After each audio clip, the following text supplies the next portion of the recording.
and gentlemen, I got a my dirt bike right here. So the video today is we're gonna be doing some changing some brake pads. So luckily I got a shop nearby, sells Apollo stuff, and I bought some pads. My bearing and the wheel assembly, it kind of blew it on me, and then the tire kind of was doing whatever, and it really wore down my pads.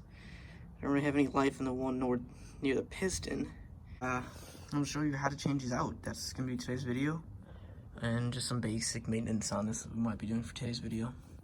Paid 20 bucks for these two pads, and yeah, I'm just show you how to do it because mine are fairly low and they need to be changed. You need some tools. I got some tools in that bag. A bucket, or even like a bike stand, get her on up so she's up and loose. I already cracked open, so we're already loose. You can see here there's no tension. I did put a new chain on, so that's why I didn't really bother to tighten this up. After I put the chain on, I figured I'd be doing pads later on. So I got the pads, and well, now we're here. So we're gonna take this tire off, and then I'm gonna get the caliper taken off this back swing arm, and then I'll get the pads on, and I'll meet you guys in that process when I have it all off. All right, so another thing I recommend once you get that, your bolt off, nut, start loosening these. I already cracked these. You can see they're pretty loose. And then what you want to do is you want to start twisting these so you can push them forward. So where you upon putting this back on, it's not going to be much of a struggle because it's not going to want to be pushing forward, and you won't be getting stuck on these. So like I said, break those other sides of the nut loose and start twisting these until they start pushing forward a decent distance.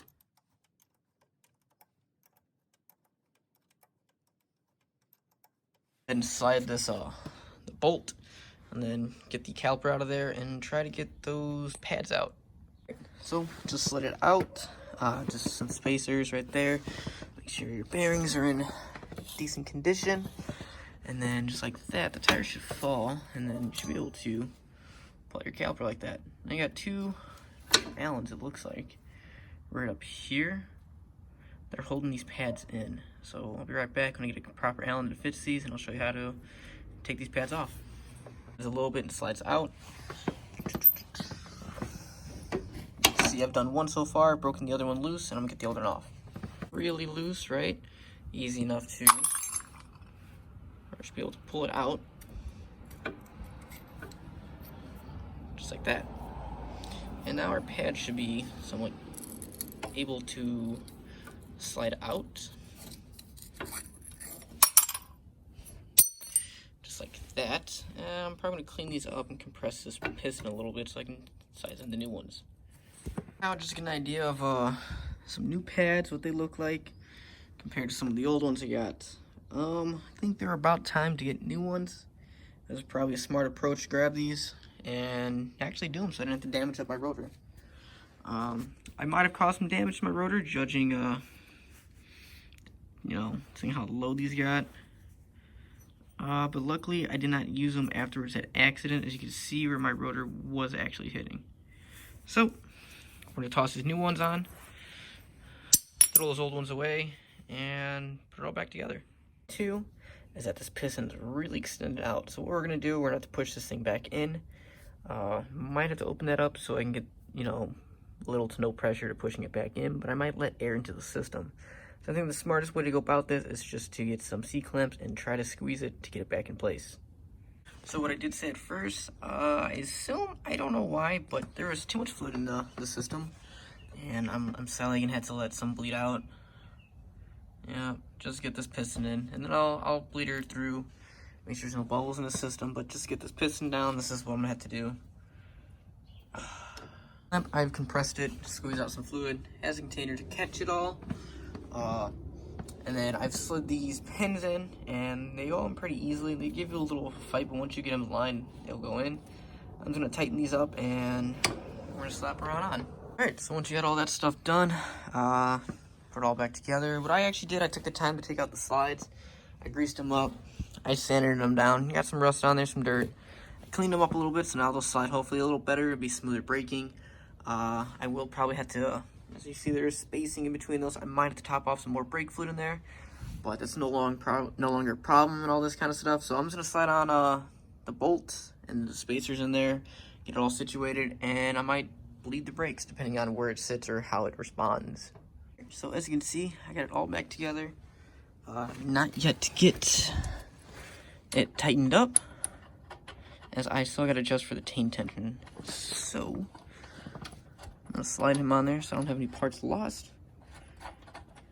Oh wow, look at that, it's really dark. So I did some stuff off camera. I was tired of my exhaust rattling. So there was a adapter that actually went right here and held the pipe on. What actually held the adapter onto the pipe was this adapter. So I took that adapter off and I cut some slits. You know, I got 4 little lines in the actual pipe, and I used this. Since it's aluminum, I can't really weld it, so this is my quick fix. And it's on there pretty freaking good, so I shouldn't have no rattles. In the meantime, what I did for some better airflow and make it sound really rip, I took out the actual spark arrestor net, or the spark net, whatever you want to call it. I can't remember the name, but it's something like that. I took out the little metal sheeting in here. So it sounds like a freaking like 450, honestly, which is really surprising. And the one thing I really was trying to avoid that I didn't like, but I don't know how to weld aluminum or even know how to even get around that, is I'm kind of stuck doing this to clamp it up, which I don't really like, but it'll work as long as I probably shorten it and add some holes. It's a little beat up, be honest, but this fixes my rattle in the exhaust. To get that done. Honestly, I probably don't even need it, but for reinsurance, I really want to put it. So hopefully it's not too cold, as I was gone for like an hour. And she'll start around. Oh no. It's not sounding like it. Maybe if you give her some choke.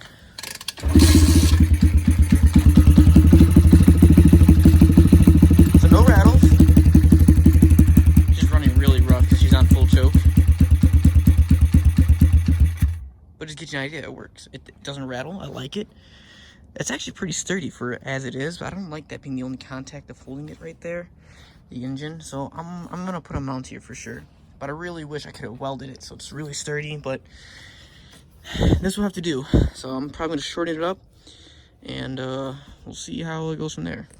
Anyways, guys, I'm at AutoZone right now. I'm kind of working. So I didn't want to end the video so abruptly, but if you guys like questions, comments, concerns, just, you know, message me, comments and stuff like that. Throw a like, just like you know, new video ideas, you know. Tell me to do something crazy, I'll try to do it, you know. Anyways, guys, hope you guys enjoyed. Adios.